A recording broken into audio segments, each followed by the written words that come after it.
We are here in Ethiopia.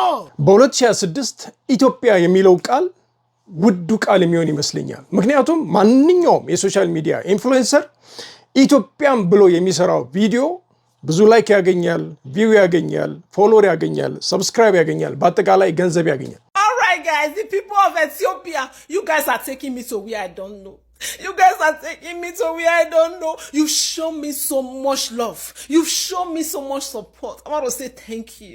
የአይሾ ስፒድ ኢትዮጵያ መምጣት ያረጋገጠልኝ ነገር ቢኖር ኢትዮጵያ የሚለው ስም ላይክ ነው። ኢትዮጵያ የሚለው ስም ፎሎወር ነው። ኢትዮጵያ የሚለው ስም ሰብስክራይብ ነው።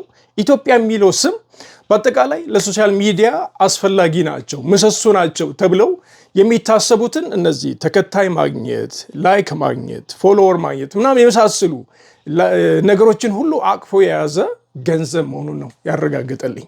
Ethiopia, the people of Ethiopia, my brothers and sisters in Ethiopia, the lion of Africa, you guys have mesmerized me, you guys have surprised me, you guys have shocked me. ከዚህ በኋላ ኢትዮጵያ ማለት ቅድም እንደተናገርኩት ገንዘብ ነው፣ ፎሎወር ነው፣ ቪው ነው፣ ላይክ ነው፣ ጠቅልሎ ገንዘብ ነው። የሶሻል ሚዲያ በጣም ወሳኝ የሆነ አስፈላጊ ነገሮችን ሁሉ ጠቅልሎ የያዘ ነገር ነው ኢትዮጵያ። Foremost beautiful country in Africa. Foremost beautiful country in Africa. If your country is not inside this country, know that your country is rubbish. It's not beautiful. Not to fit me for this life. ወደፊት ብዙ የሶሻል ሚዲያ ሰዎች ወደ ኢትዮጵያ ይመጣሉ። ምክንያቱም እነዚህ ነገሮች ስለሚፈልጉ፣ ኢትዮጵያውያንን ስለሚፈልጉ፣ ለራሳቸው ሲሉ እነዚህ ነገሮች ለማሳደድ ሲሉ ወደ ኢትዮጵያ ይመጣሉ።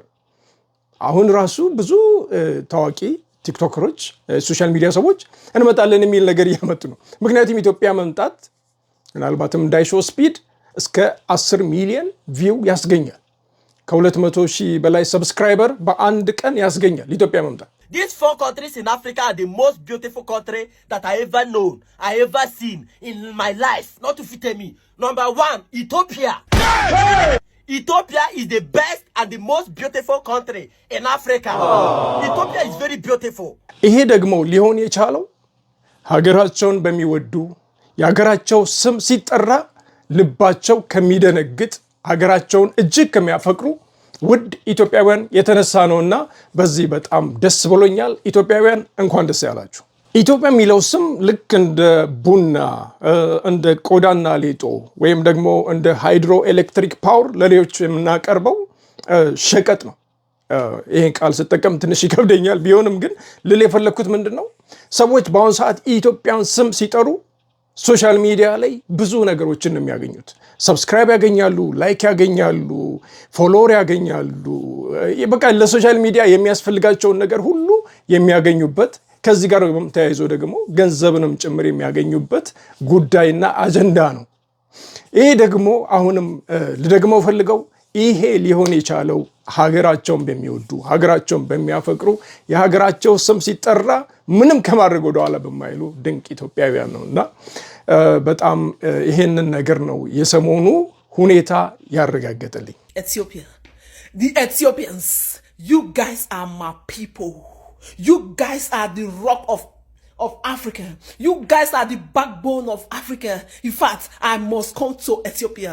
ብዙ ሶሻል ሚዲያ ሰዎች ወደ ኢትዮጵያ ይመጣሉ። ስለ ኢትዮጵያ እንግዲህ አሁን ቲክቶክን በሙሉ የሞላው በተለይም የአፍሪካን ሶሻል ሚዲያ ሰዎች ስለ ኢትዮጵያ ነው የሚያወሩት። በዚህም በዛም ብለው ስለ ኢትዮጵያ ደግ ነገር ጥሩ ነገር ባወሩ ቁጥር የሚፈልጓቸው ነገሮች ሁሉ ያገኛሉና ኢትዮጵያዊነት ልክ እንደ ቆዳና ሌጦ፣ እንደ ቡና ወይ ደግሞ እንደ ምንድነው ሃይድሮ ኤሌክትሪክ ፓወር ኢትዮጵያ ለሌሎች የምትሸጠው ወይም የምታቀርበው አንዱ ምንድነው ይባለው ሸቀጥ። ይሄ ቃል አልተመቸኝም፣ ግን ሌላ ቃል ስላጣው ነው አንዱ ነገር ነው ብዬ አስባለሁና ኢትዮጵያዊነት በጣም ውድ የሚሆንበት ሰዓት ይመስለኛል። ኢትዮጵያ የሚለው ቃል በጣም ውዱ ቃል የሚሆን ይመስለኛል። እና ኢትዮጵያውያን ይህንን ያገኘነውን ነገር በደንብ አጥብቀን ልንጠቀምበት ይገባል። በዘር በሃይማኖት ምናምን ተከፋፍለን ራሳችንን ለማፍረስ መሯሯጣችንን አቁመን በአንድነት በመቆም ለሀገራችን መልካምን ነገር ለማድረግ በአንድነት መቆም አለብን ብዬ አስባለሁ።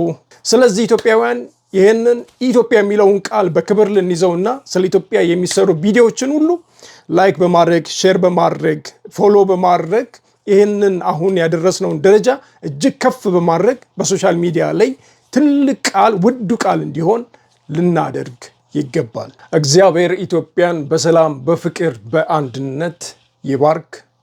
አሜን።